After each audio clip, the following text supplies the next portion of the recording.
que el Espíritu llevó a Jesús al desierto. En estos días recibimos un mensaje de una persona que no quería nada de Dios, que no quería, se declaraba ateo, no creía en Dios, no quería nada de Dios y se creía ateo.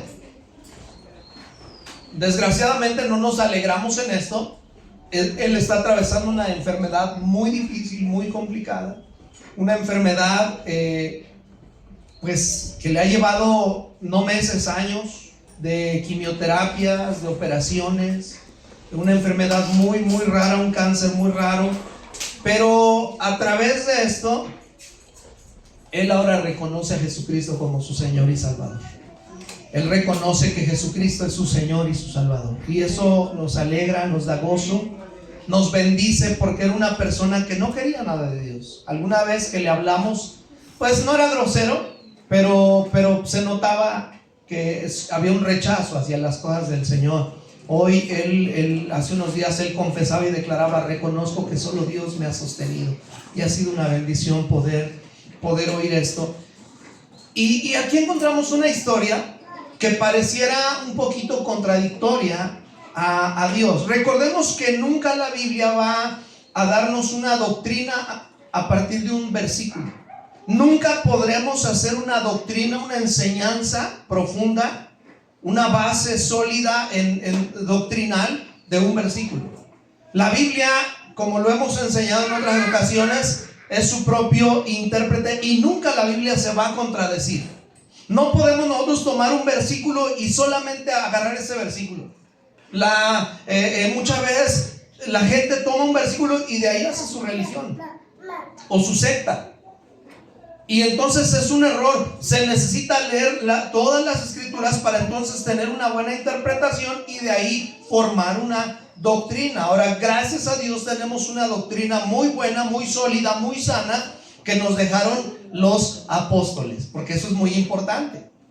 Hay que tener cuidado porque hoy en día, por ejemplo, hay movimientos llamados la sana doctrina, pero han caído en un legalismo, en un fariseísmo que les hemos llamado. Yo el otro día le puse ahí a ellos porque estaban atacando a la iglesia muy fuerte. Gente que yo admiro porque tiene mucho conocimiento, pero atacando muchas áreas. Y yo les ponía ahí que son los fariseos modernos. Porque entonces ya todo es malo, ya todo es pecado, ya todo está mal. Y de repente ya caen en un legalismo. Y hay que tener cuidado. Cuando hablamos de sana doctrina, no hablamos de un movimiento, de una iglesia, ¿ok? No hablamos de alguna denominación. Cuando hablamos de sana doctrina es de cuidar las escrituras, cuidar lo que enseñamos y lo que recibimos. Pero una verdad es que aquí nos encontramos con que Jesús fue llevado por el Espíritu al desierto. Y aquí ya nos abre el panorama, nos hace ponernos sensibles a Dios, nos hace cooperar con Dios. Yo no sé usted, pero a mí solamente leer esta parte me hace cooperar con Dios. Fui llevado por el Espíritu. Jesús por el Espíritu al desierto. Y muchas veces nosotros tenemos que ser llevados por Dios a lugares donde tendremos que ser quebrantados de un corazón duro, iglesia. Muchas veces solamente cuando nos enfermamos, solamente cuando estamos padeciendo escasez económica, solamente cuando estamos atravesando una situación difícil, es que nos quebrantamos. Solamente ahí. Y algunos de nosotros, si no nos hubiera llovido y no nos hubieran llevado al desierto, y yo hasta puedo pensar, fue Dios, fue el Espíritu el que nos llevó al desierto. ¿Alguien de nosotros se atrevería a confesar eso? Creo que fue Dios el que me llevó hasta ese lugar con el fin de salvar mi alma. Es como que, si Dios es un Dios de amor, Dios es Dios de amor. Precisamente para que no se pierda nuestra alma, Él quiere quebrantarnos y darnos un corazón de carne. Pero muchos de nosotros, cuando nos hablan en amor, cuando nos apapachan, no nos gusta. A muchos de nosotros solamente nos gusta que nos quebranten, y es ahí donde reconocemos que somos débiles. porque traemos una forma dura, porque la vida nos endureció, porque por traiciones, por situaciones, por muchas cosas ya no confiamos, no creemos, y entonces nos hemos endurecido. Y esto no solamente aplica para salvación, aplica también para servicio, porque también a veces nos endurecemos a Dios. Dios quiere algo de nosotros, Dios quiere usarnos y nos ponemos nuestros moños, como si la vida fuera nuestra, si fuéramos los dueños. ¿A cuántos de nosotros Dios nos ha hablado de que nos quiere llevar a algo, nos quiere usar y nos endurecemos? Muy probablemente. ¿Cuántos creen que Dios es soberano? Ahora, hay que estudiar qué es ser soberano, y es un tema. Solamente la soberanía de Dios es un tema, es más, es algo doctrinal. Dios es soberano. Entonces, si Dios es soberano, Él puede hacer lo que quiera con nosotros. Y yo quiero que te cuestiones, iglesia, tu libre albedrío. Si bien Dios nos ha dado un libre albedrío, la capacidad de decidir qué hacer, una verdad es que cuando le pertenecemos a Dios, ya es cuestionable nuestro libre albedrío. Yo al menos así lo veo. Usted puede pensar, pues yo puedo hacer lo que quiera, y sí, efectivamente Dios nos da libertad, pero yo prefiero ser esclavo por amor de Jesús que tener mi libre albedrío, que es muy cuestionable, que me lleva muchas veces a tomar malas decisiones. Entonces Jesús fue llevado por el Espíritu al desierto para ser tentado por el diablo, y después de haber ayunado 40 días y 40 noches tuvo hambre. Y vino a él el tentador y le dijo: si eres hijo de Dios, di que estas piedras se conviertan en pan. Él respondió y dijo: escrito está, no solo de pan vivirá el hombre, sino de toda palabra que sale de la boca de Dios. Entonces el diablo le llevó a la santa ciudad y le puso sobre el pináculo del templo y le dijo: si eres hijo de Dios, échate abajo, porque escrito está, a sus ángeles mandará cerca de ti y en sus manos te sostendrán, para que no tropieces con tu pie en piedra. Jesús le dijo: escrito está también, no tentarás al Señor tu Dios. Otra vez le llevó el diablo a un monte muy alto y le mostró todos los reinos del mundo y la gloria de ellos, y le dijo: todo esto te daré si postrado me adorares. Entonces Jesús le dijo: vete, Satanás, porque escrito está, al Señor tu Dios adorarás y a Él solo servirás. Y el diablo entonces le dejó, y he aquí vinieron ángeles y le servían. Bueno, tenemos muchísimo que sacar de este pasaje, de esta parte de las Escrituras. Y es que nosotros debemos de saber que el diablo sabe la Biblia. El enemigo sabe la Biblia. No se sorprenda de que hay un montón de religiones, muchas, voy a llamarles sectas. Muchas sectas se han levantado por conocimiento del enemigo, no por un conocimiento que Dios ha dado a aquellos que han leído la palabra. El enemigo ha desviado a muchas personas. Muchos comenzaron apegados a la palabra de Dios, pero su propia interpretación los llevó a cometer un error. Y ahí yo quiero que anote esto, que es primordial, que es base en la vida cristiana. La Biblia tiene una sola interpretación. ¿Ok? Ahora, cuando yo leo la Biblia, yo pienso. Y a mí cuando la gente empieza a decir yo pienso, yo creo, para mí ya como que está dando su propia interpretación. La Biblia tiene una interpretación. Tenemos muchas aplicaciones, por supuesto, la podemos aplicar de muchas maneras. Ayer hablábamos en la clase de todo lo puedo en Cristo que me fortalece. Ustedes ya saben a lo que se refiere, no necesariamente a que todo lo que hagas, pero sí podemos declararlo: yo todo lo puedo en Cristo, soy más que vencedor, y lo unimos, pero realmente la interpretación es otra. Y entonces algunos de repente comenzaron a leer la Biblia, comenzaron a leerla. Algunos eran apegados a un pastor temeroso de Dios que amaba las Escrituras, pero comenzaron a tener cierta como que ya no había como esa relación con el pastor, y de repente sintieron que ya podían entender más la Biblia que el pastor. No estoy diciendo que no suceda. Aquí entre nosotros tenemos gente que tiene mayor capacidad que su servidor y no me afecta. Yo no dudo que entre ustedes alguien tenga mejor capacidad intelectual que su servidor, y está bien. Pero lo que cambia es el fruto. Lo que cambia es el fruto, es decir, puede haber alguien que tenga muchísimo mayor capacidad intelectual de conocimiento, pero que se somete a las escrituras y no dice, pues ya puedo yo hacer mi propia iglesia, pues ya puedo yo tener mi propio movimiento, es más, puedo levantar mi propia religión, que fue lo que pasó con muchos. Y por eso nos encontramos con que de repente algunos comenzaron a, no, solo Jehová Dios, porque Jesús se sometió, se sujetó al Padre, y Jesús es menor que Dios. Y de repente ven al Espíritu Santo como paloma, ven al Espíritu Santo como fuego, como aceite, etcétera, y dicen, no, el Espíritu Santo es una energía, y hacen su propio movimiento. Y de repente ya tenemos que es pecado comer carne, que es pecado comer chorizo, que es pecado comer ¿cómo se llama? Un chicharroncito. Puede ser el chicharrón así que suavecito, de pura cáscara, con un guacamole, algo así rico, una salsa en molcajete, ¿no?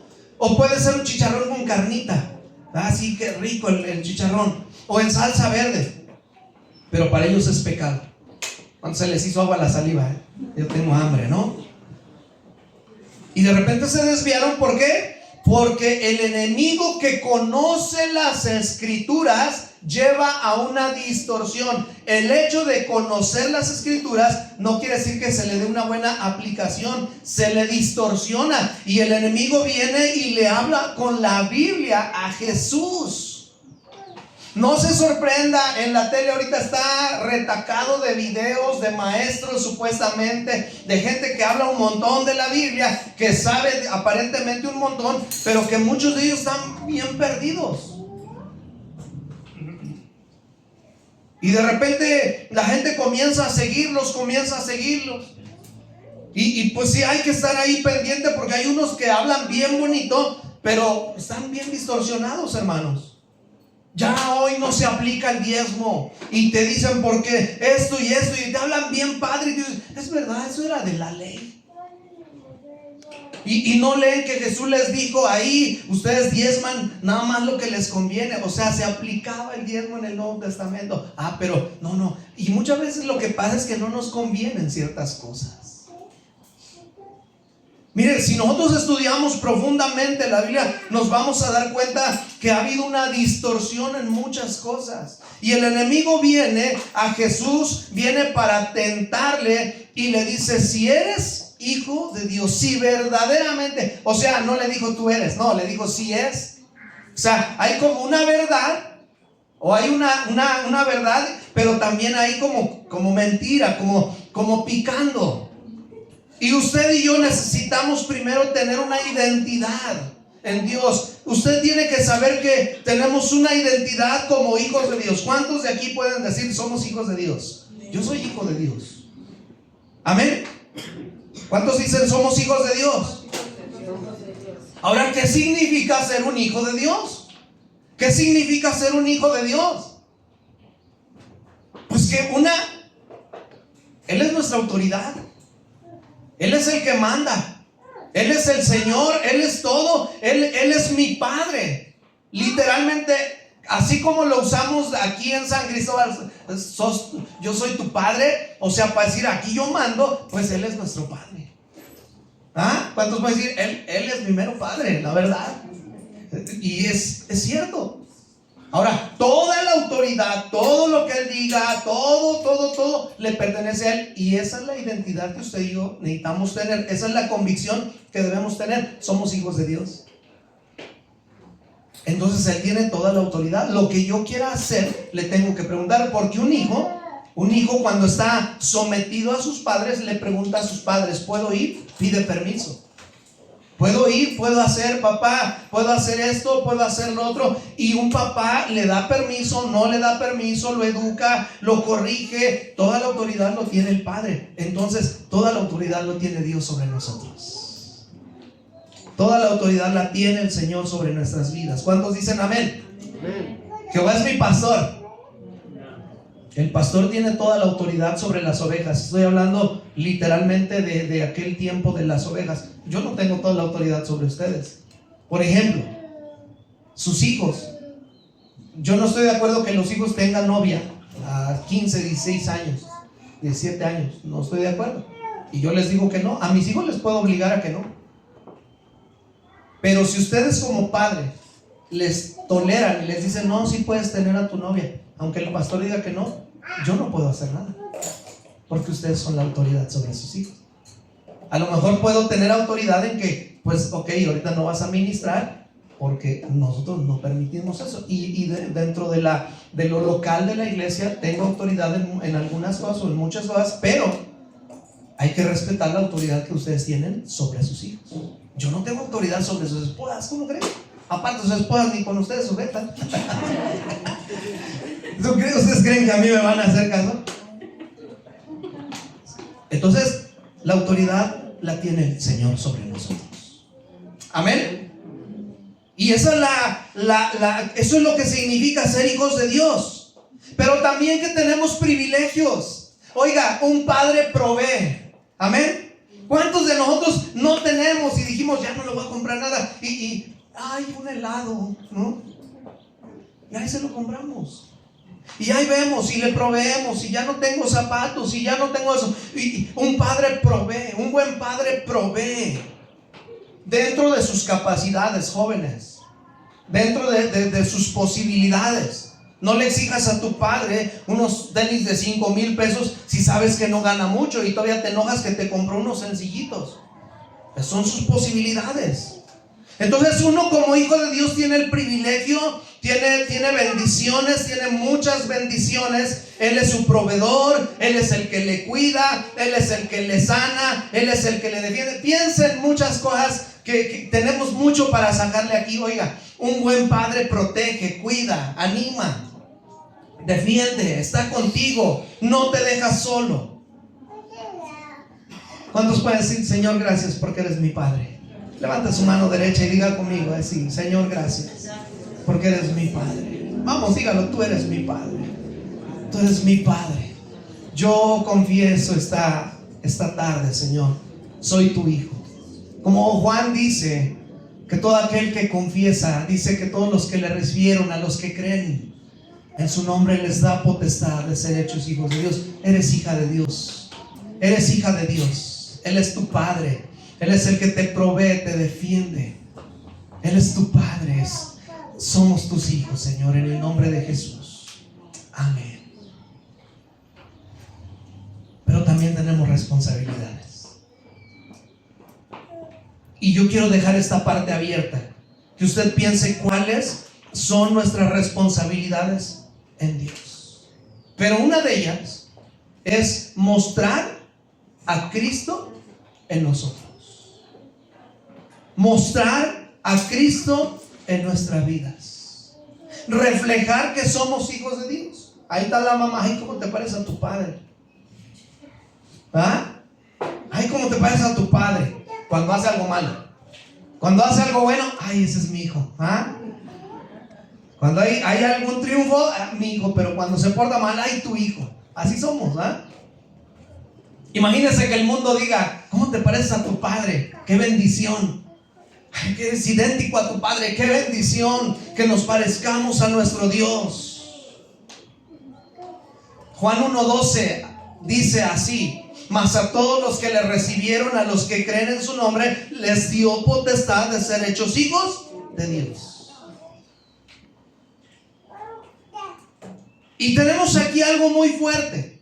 Jesús, si usted regresa un poquito, no vamos a buscarlo, pero si usted regresa un poquito, Jesús es bautizado, Jesús es levantado del agua, el Espíritu desciende sobre él. Aquí vemos la Trinidad manifestada. El Espíritu desciende sobre él y una voz del cielo que dice: este es mi Hijo amado, en quien tengo complacencia. Ahí hay una declaración, hay una afirmación de quién era Jesús. Este es mi Hijo amado, en quien tengo complacencia. Pero inmediatamente después el enemigo le cuestiona si realmente eres hijo de Dios.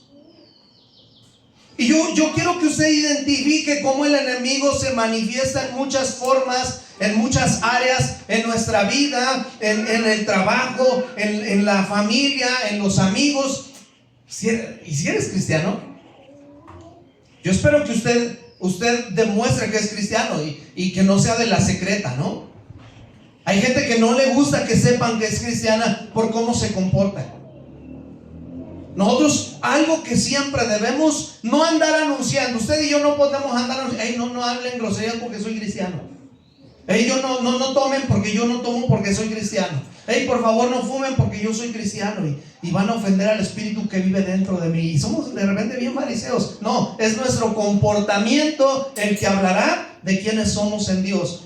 Y nuestro comportamiento reflejará que somos hijos de Dios y que nos parecemos a nuestro Padre. Pero el enemigo siempre va a venir y te va a querer ahí hacer creer: ¿realmente quieres servirle a Dios? Cuando Dios te llama al servicio, ¿y realmente vas a poder? Tú cristiano, tú líder, tú ministro de alabanza, tú esto, tú el otro. Si no puedes ni con tu vida. Y uno comienza ahí a ser atacado por el enemigo. Hay una distorsión para cuestionar nuestra identidad. ¿Cómo vamos nosotros a repeler? ¿Cómo nosotros vamos a alejar todo este tipo de situaciones? Anote por favor: con obediencia. Con obediencia.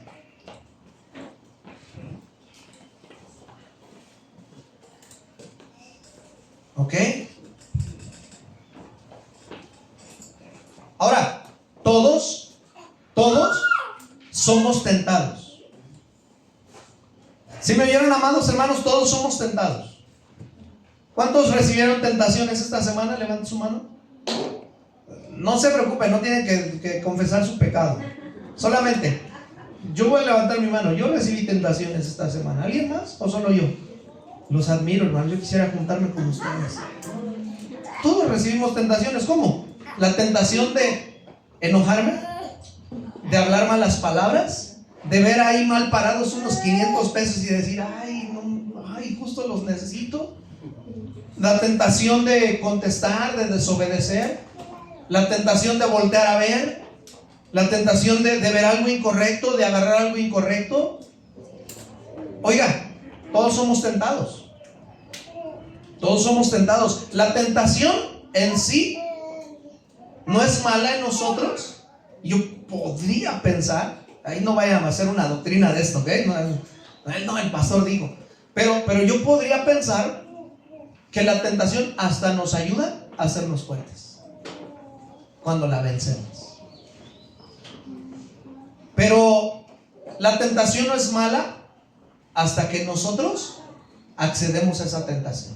La tentación, lo correcto, a ver, voy a corregir. La tentación no es pecado, eso es lo correcto.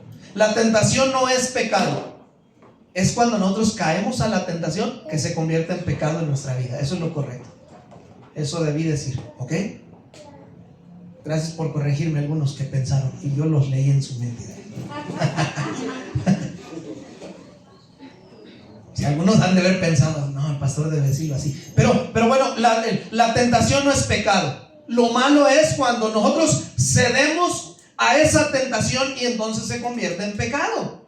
Así que algunos de ustedes que han recibido tentaciones y se han sentido mal delante de Dios únicamente por ser tentados, descanse, porque si usted no ha caído en esa tentación, usted no tiene por qué sentirse mal. Amén. Y probablemente la tentación está viniendo muy constante porque ya viene el día que usted la va a vencer. Porque ya la va a vencer. La obediencia nos dará la victoria. Recordemos, ahora vaya conmigo en su mente, no busquen su Biblia, en su mente vaya conmigo a Génesis. Están en el huerto del Edén. Dios le dijo a Adán, al primer hombre, y a Eva: de todo pueden comer. Miren, aquí hay de todo fruto, pueden comer. Vamos a suponer que el Edén era un cafetal, ¿ok? Y allá había un arbolito de té. Ese es el pecado, ¿ok? Entonces ellos podían comer de todo. Y dijeron: ¿y si tomamos un té? Y entonces viene el enemigo y les dice: oigan, con que Dios les ha dicho que no pueden comer de ninguno. O sea, distorsión. Dios les había dicho, pueden comer de todo menos de uno.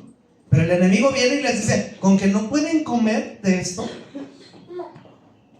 Y entonces ellos le dicen, no, podemos comer todo menos de esto. Y viene y dice, ya, o sea, no cayeron en la primera. No cayeron en la primera, en la segunda. Dios sabe que si ustedes prueban ese fruto, entonces serán como Dios y sabrán el bien y el mal. Y ellos toman y comen y caen en desobediencia. La manera de derrotar al enemigo es siendo obedientes a Dios. Y entonces el primer hombre desobedeció completamente a la indicación de nuestro Dios. Él desobedece y a consecuencia de la desobediencia viene el pecado, viene la muerte, viene la destrucción. Y Dios dijo, escuche, algo que me llama mucho la atención es que Dios dijo, los quitemos de aquí, los quitemos. Y el Señor dice que cubrió el árbol de la vida. Dice, no sea que coman también del árbol de la vida y vivan para siempre. Y no es que Dios quiera que muramos, es que Dios no quería que vivieran para siempre en pecado. Porque mucha gente dice, a ver, entonces si hubieran comido de esto, hubieran vivido para siempre. Sí, pero en pecado. Imagínense, y Dios no quería eso. Por gracia, por amor, no sea que también coman del árbol de la vida y vivan para siempre en pecado, en esa maldición. Y ellos desobedecen. A diferencia de Adán, Jesús obedeció. ¿Se dan cuenta cómo la tentación es, tuvo hambre y había algo que comer? Y al principio la tentación es que quizá no tenían hambre, pero podían comer de algo que Dios había dicho que no comieran. Entonces, amada iglesia, usted y yo necesitamos saber, usted y yo necesitamos entender que el enemigo nos hará dudar de quiénes somos. Él va a traer una distorsión. Es más, hoy en día se cree enteria. La identidad de la humanidad está siendo atacada. Ya no se sabe qué son, si hombre o mujer. Y yo espero, de verdad, que cuando usted tenga un amiguito, una amiguita en la escuela, en el trabajo, y ande ahí medio desviado, no le diga, pues es tu decisión. Usted trate de ayudarle con sabiduría, trate de ayudarle a volver, porque está distorsionada su identidad. Yo te apoyo. Nosotros no apoyamos. Y en todo caso, si esa persona lo ha decidido y es su vida, pues ok, te respeto, pero no me convences. Pero nunca nosotros nos vamos a convertir en un apoyo de este tipo. La iglesia tiene que mantenerse fiel a su identidad, a una identidad en santidad, en consagración, pueblo de Dios, apartado para Él. Amén. Mas vosotros sois, ¿qué dice? Real sacerdocio, nación santa, pueblo adquirido por Dios. Usted y yo tenemos una identidad de hijos de Dios. Y si no nos creen que somos cristianos, es porque no hemos cuidado nuestra identidad de hijos de Dios. Amén. Si no tenemos claras nuestras convicciones, será muy fácil, desviarnos del propósito de Dios. Va a ser difícil, iglesia. ¿Por qué? Porque no estamos seguros, no estamos firmes. Si eres hijo de Dios. Vaya conmigo nuevamente a Mateo capítulo 4, por favor. Miren. Dice, Él respondió y dijo, escrito está, no solo de pan vivirá el hombre, sino de toda palabra que sale de la boca de Dios.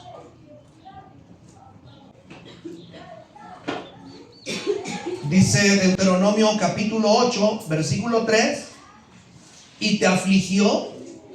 ¿Lo tienen? ¿O anotaron? Deuteronomio 8:3. Y te afligió y te hizo tener hambre y te sustentó con maná, comida que no conocías tú, ni tus padres la habían conocido, para hacerte saber que no solo de pan vivirá el hombre, mas de todo lo que sale de la boca de Jehová vivirá el hombre.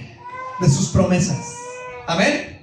De sus promesas. Ahora, esto no quiere decir que si tienes hambre no te preocupes, que no comas y que de repente algo va a pasar y se va a llenar tu estómago. No, está declarando que confíes en la provisión de Dios, que confíes en las promesas del Señor, no en lo que el mundo te ofrece. Póngame atención a esto, por favor. Muchas veces el enemigo va a querer venir a ofrecerte algo que tú dices: esta es la chamba que tanto busqué, esto es el negocio que tanto quise, pero te separa de Dios. No confíes en el mundo, confía en la provisión y el sustento de Dios.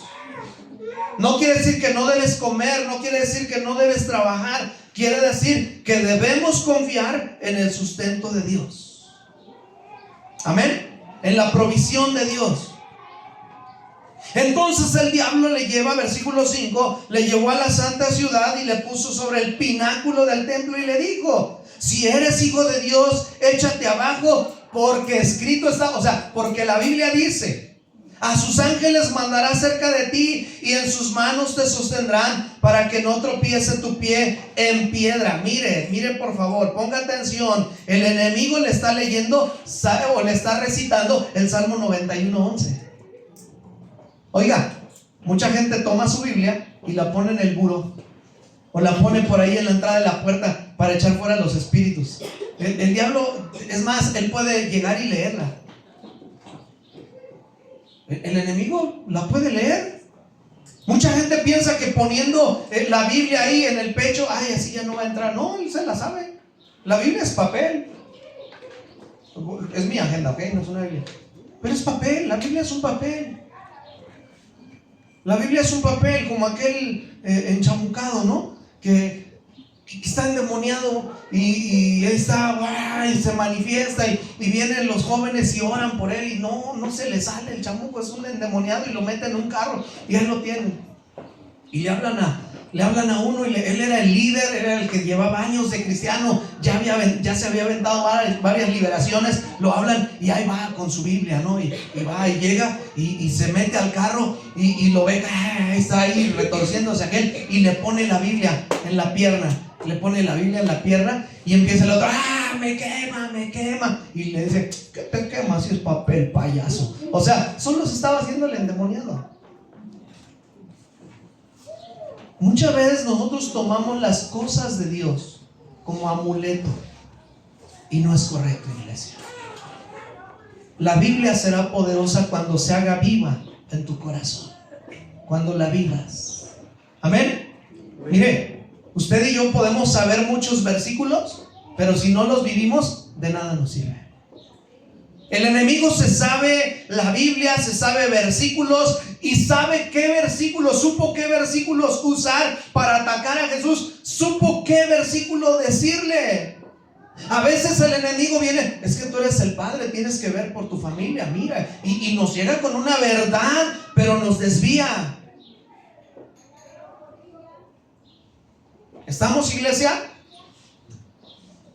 Ay, sí te puedes sujetar a tu esposo, pero solamente que él se sujete a Cristo. Aguas con lo que nosotros pensamos. La Biblia dice que la mujer ganará a su marido con su testimonio. ¿Ok? Y de repente, hace unos días, no sé en dónde leí que andaban diciendo que la mujer únicamente se puede sujetar a su marido si el marido se sujeta a Cristo. Aguas porque no es correcto. Imagínense la cantidad de divorcios que va a haber, cuántos inconversos hay. La mujer está viniendo a Cristo y se está acercando y el marido no quiere no, como ya no te sujetas a Cristo, yo me voy. No, hermanos, a ver, dice la Biblia que la mujer ganará a su marido por su testimonio. No podemos hacer una doctrina de un versículo. ¿Estamos? De un solo versículo. De un solo versículo. No podemos. Y el Salmo 91 dice que el Señor está con nosotros, que Él mandará a sus ángeles. Dice, pues a sus ángeles mandará. Esto es lo que dice el Salmo 91:11. Pues a sus ángeles mandará acerca de ti, que te guarden en todos tus caminos. Salmo 91:12 dice: en las manos te llevarán para que tu pie no tropiece en Pedro. ¿Qué? En Pedro.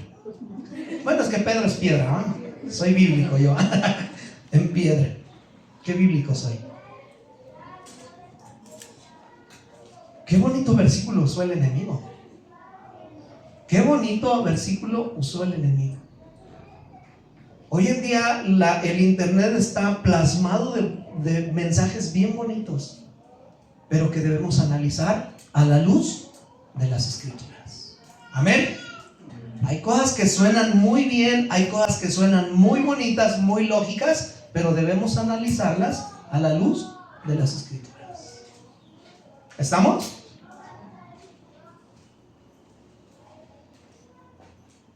Y Jesús le responde: sí, pero escrito está también: no tentarás al Señor tu Dios. Saca la espada de Deuteronomio 6:16. No tentaréis a Jehová vuestro Dios como lo tentasteis en Masá.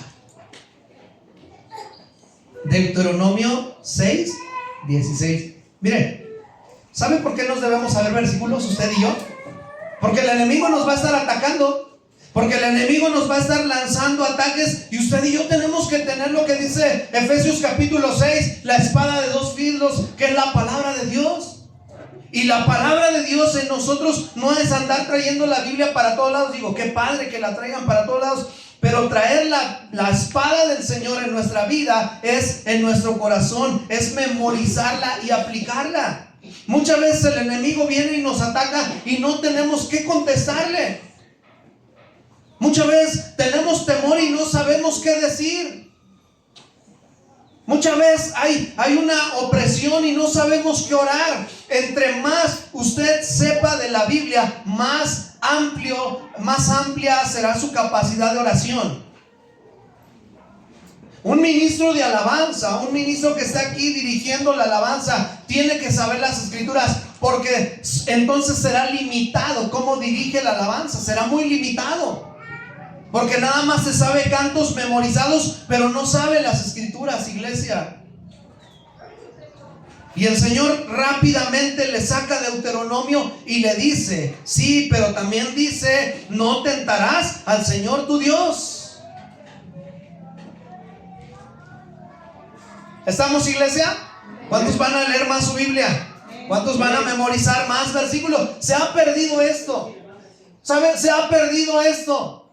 Haga esgrima bíblico en su grupo familiar. De repente, a ver, vamos a guardar celulares todos. Y si usted es líder y recibe su gente en la casa, saque todas las Biblias que tenga por ahí y reparta Biblias. A ver, el que encuentre esto, el que encuentre el otro. Hoy en día hay muchas dinámicas. Hay una dinámica que me gusta mucho, que es ambos, Antiguo Testamento, Nuevo Testamento, y este es personaje o libro, es ambos. Y entonces todos están en medio, ¿no? Y dice Daniel, y hay algunos que brincan solamente para libro, y no, es ambos, es personaje y libro, ¿no? Entonces hay maneras de poder inculcar las escrituras, pero se ha perdido.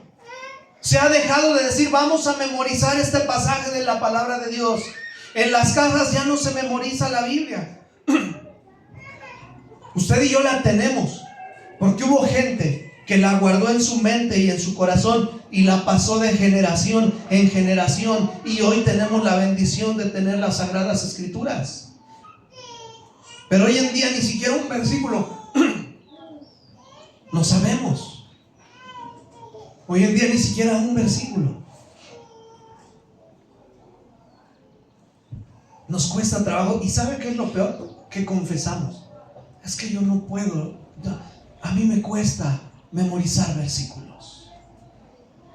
Pero bien que saben con quién se casó Shakira. Es verdad, hermanos, de repente el espíritu de chisme, que ahorita lo reprendimos y ya no existe, porque ya le dijimos: huye. Pero para las cosas de los famosos, ahí sí no las sabemos. ¿Alguien sabe a quién le quedó la herencia de José José? Y muchas veces le sabemos al chisme, pero a los versículos no. ¿Sabe por qué? Porque he visto que solamente nos esforzamos en lo que nos gusta. o en lo que nos conviene y no en lo que realmente vale la pena.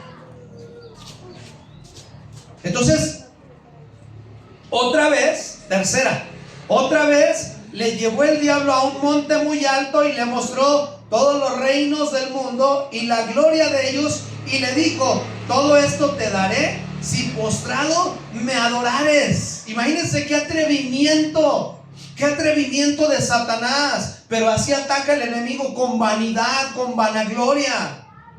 Por eso le dije que surgieron muchas sectas, muchos movimientos. Entre ellos, repito, este hombre, Russell, este hombre que caminaba con un pastor, que caminaba en las escrituras, el fundador de los testigos de Jehová, él caminaba en las escrituras y de repente él piensa que ya entiende mejor que su pastor la Biblia, y él comienza a apartarse, y él en la soledad comienza a leer la Biblia y comienza a decir: esto quiere decir, y él comienza a hacer su propia interpretación. Y después dijo: la Biblia como que ya no se entiende por sí sola. Y él comenzó a hacer sus propios escritos. Él dijo literalmente así: necesitan este papelito, necesitan esto para entonces recibir esto. Primero están mis escritos y después la Biblia. Y entonces él comenzó a distorsionar y después comenzó a desviar. Pues yo no sé si ustedes saben, pero ya vendía frijoles del milenio, lo cueste.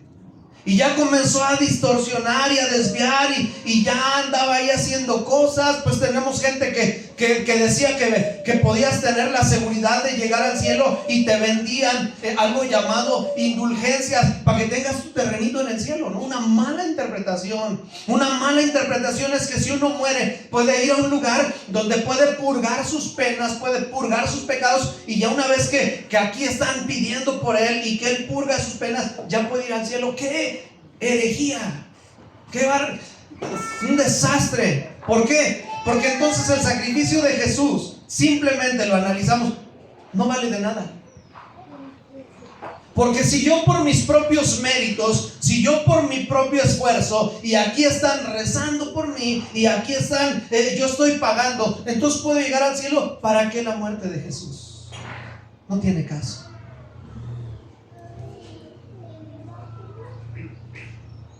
El enemigo siempre va a buscar vanidad de nosotros, altivez, vanagloria.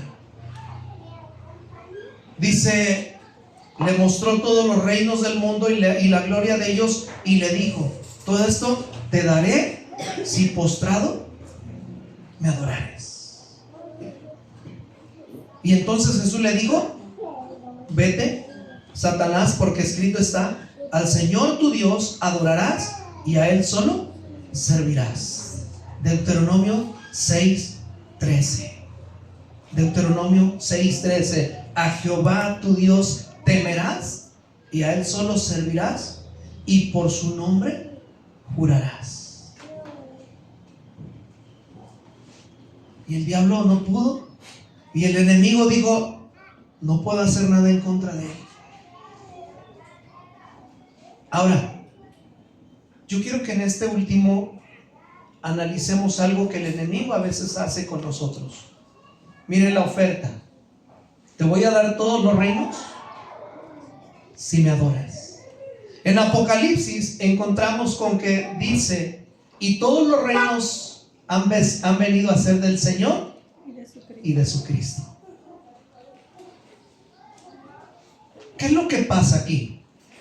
Póngame atención, que el enemigo te va a querer ofrecer la gloria sin sacrificio. ¿Ok? Hoy todo el mundo quiere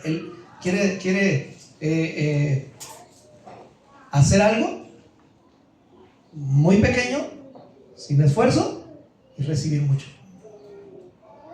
¿Qué dice? Hoy hasta los artistas, los que han estudiado para actuación, para muchas cosas, están enojados porque hoy en día cualquiera hace un video, se hace viral y ¡pum! Y ya es famoso. Lo que les costó una carrera, lo que les costó estudio, bellas artes, etcétera, de repente alguien avienta pintura, ¡ay, se ve bien bonito! Y ya es el mega artista. Suena feo, pero El otro día vi que amarran a una muchacha así, como en un péndulo, ponen algo ahí blanco, le pintan las teleras, la avientan y pasa y embarra todo, y wow, y todo el mundo aplaudiendo. Qué ignorancia, pero ¿qué nosotros estamos permitiendo que nos den? Pusieron un montón de latas así, acomodadas, y solamente un tipo vino, las empujó y todo, bravo, bravo, porque es una obra de arte. Imagínense Miguel Ángel, Rafael, no las tortugas ninjas, sino los artistas. Bueno, yo no sé si usted sabía que a las tortugas ninjas les pusieron esos nombres por artistas. Yo no sé si usted sabía, pero les pusieron esos nombres a las tortugas ninja por artistas. Pero es lo que nosotros estamos permitiendo. Yo quiero que me vaya bien, pero no quiero pagar el precio. Yo quiero ser hijo de Dios, que Dios me bendiga, que Dios me sane, que Dios guarde a mis hijos, que Dios me provea, que Dios me, pero no quiero pagar el precio. Pero no quiero dejar mi tierra y mi parentela. Pero no quiero visitar, no quiero caminar, no quiero ir al grupo familiar. Está lloviendo, está haciendo frío, está haciendo calor. No quiero pagar el precio, pero sí quiero ser hijo de Dios. Quiero el beneficio, pero no quiero pagar el precio. Y el enemigo le ofreció esto a Jesús. Ahora, para mí fueron la primera una tentación para Jesús. Y creo que ya una vez lo he dicho esto. Para mí no sería una tentación que el enemigo viniera y me dijera: si realmente eres cristiano, ¿crees en el poder de la oración? Sí creo. ¿Creo que Dios puede hacer un milagro cuando yo ore? Sí creo. Y que el enemigo me diga: a ver, pon tu mano sobre esta piedra y que se convierta en una hamburguesa. Pues obviamente para mí no sería tentación. No va a pasar. Y no porque no tenga fe. Tiene una explicación. No va a pasar. No va a pasar. Y nuestro pastor no tiene fe. No va a pasar. Seamos honestos, no va a pasar. Le muerdo y me voy a romper los dientes. Para mí es un chiste y no es una tentación. Para Jesús sí era una tentación. ¿Por qué? Lo podía hacer. Porque Él lo podía hacer. Él lo podía hacer.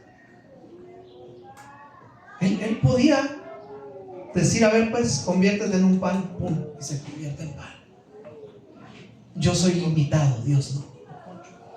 Por eso cuando usted ore por un milagro, ponga atención, cuando usted ore por un milagro, no es por su linda cara, es por el poder de Dios. Amén. Yo voy a orar por un desahuciado. Obviamente, a mi parecer, este cuate ya va para allá, pero Dios puede orar. Lo hizo con Lázaro. Lo hizo con Lázaro. Imposible para mí, para Dios no. ¿Qué dice? Para Dios nada es imposible. O sea, el enemigo sí supo cómo tentar a Jesús, pero era muy ingenuo. Él era muy ingenuo. Dijo: a lo mejor pega. ¿Conocía a Jesús? Por supuesto que lo conocía, pero lo quiso hacer dudar de su identidad, de quién era él. Y muchas veces el enemigo va a venir con ciertas tentaciones, con las más fuertes, para hacerte caer. Aguas, iglesia, repito, hoy en día las señoritas andan ahí, algún día voy a hacer un video. Yo conozco mucha gente que así, con esto voy a pegar y voy a ir a la fama, ¿no? No quieren pagar el precio. Todo ahorita está así como que haz esto y pum, lo tienes. El otro día estaba viendo un video que creo que en Indonesia, si no mal recuerdo, en Indonesia hay un mercado negro. Esto es literal, hermanos. Hay un mercado donde tú vas, te toman la foto y ¿qué quieres ser? Quiero ser arquitecto, doctor, cirujano, quiero lo que quieras, de verdad, hermano, lo que quieras. Te hacen tu certificado, te dan absolutamente todo, tus papeles de un lugar. Obviamente todo es falso, pero te lo dan con sellos, con todo lo que tú quieras hacer. Imagínese, sin pagar el precio. Ahora, ¿qué es lo que pasa? que Jesús sabía lo que venía para él. Jesús sabía que venía dolor, burlas, iba a ser lacerado, iba a ser golpeado, iba a recibir latigazos. Jesús sabía que venía una cruz. Y yo no sé usted, pero no nada más por llegar a la gloria, sino por evitar el dolor, le damos la vuelta al proceso. ¿Y qué si Dios te está procesando? ¿Y qué si Dios te está tratando? ¿Y qué si este proceso de escasez es para que cuando tengas sepas administrar? ¿Y qué si este proceso es porque Dios te quiere llevar a la cima? No te saltes el proceso. Amén. No te lo saltes. Jesús sabía lo que venía, pero sabía que era una mentira. Ahora, ahí entramos tú y yo. En esto entramos tú y yo, porque sin haber pagado el precio Jesús, si Jesús no hubiera atravesado este proceso de cruz, de sufrimiento, no habría salvación para nosotros. Tus decisiones bendicen o afectan a los que te rodean. Y el diablo entonces lo dejó, lo soltó, y los ángeles venían y ¿qué? Y le servían. Dice la palabra: resistid al diablo y él huirá de vosotros. Santiago, ¿no? Así lo dice. Resistid al diablo y él huirá de vosotros. Aguas, iglesia, con las ofertas del diablo. Aguas. Se ha descubierto que la mayoría de matrimonios que se separan después de varios años vuelven. Se ha descubierto, se han hecho estudios.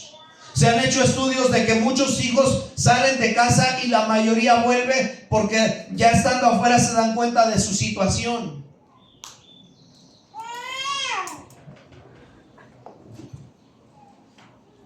Jesús salió victorioso por la obediencia que él tuvo.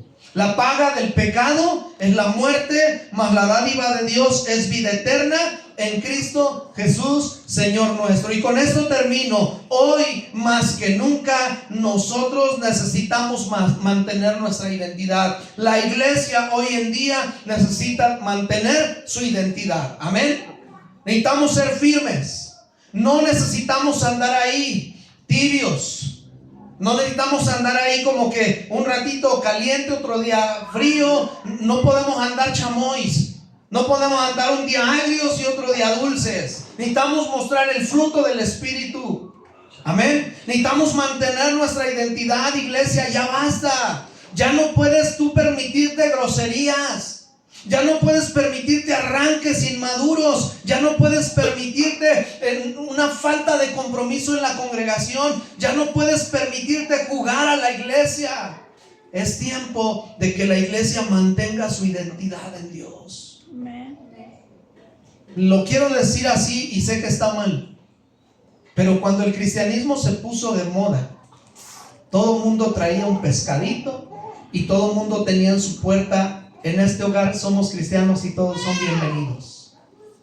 Cuando el cristianismo tuvo ahí una onda bien padre, traían sus playeras de las confesiones de la palabra de Dios. Algunas playeras decían: disculpe las molestias que puedo causarle, y atrás decía: Jesús está trabajando en mi vida.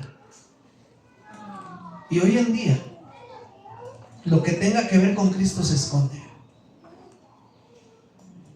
por beneficio de nosotros.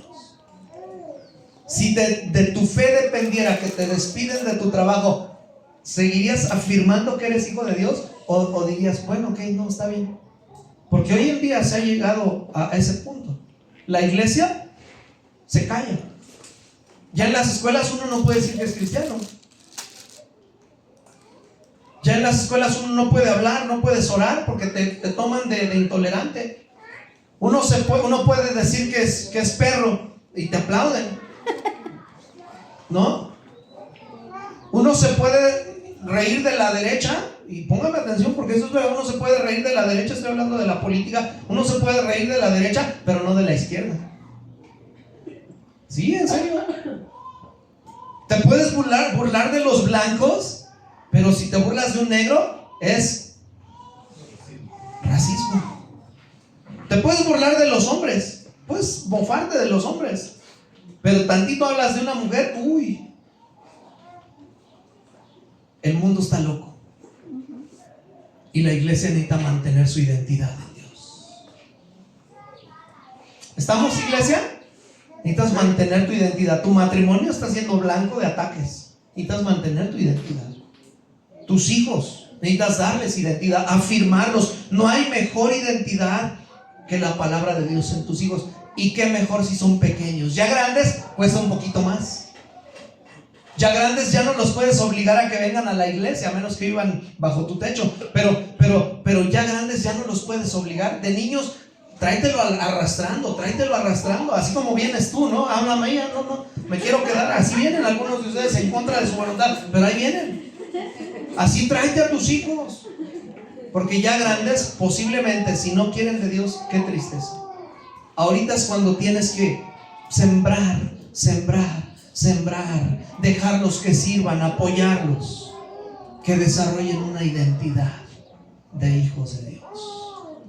Si en verdad eres hijo de Dios. ¿Cuántos son hijos de Dios?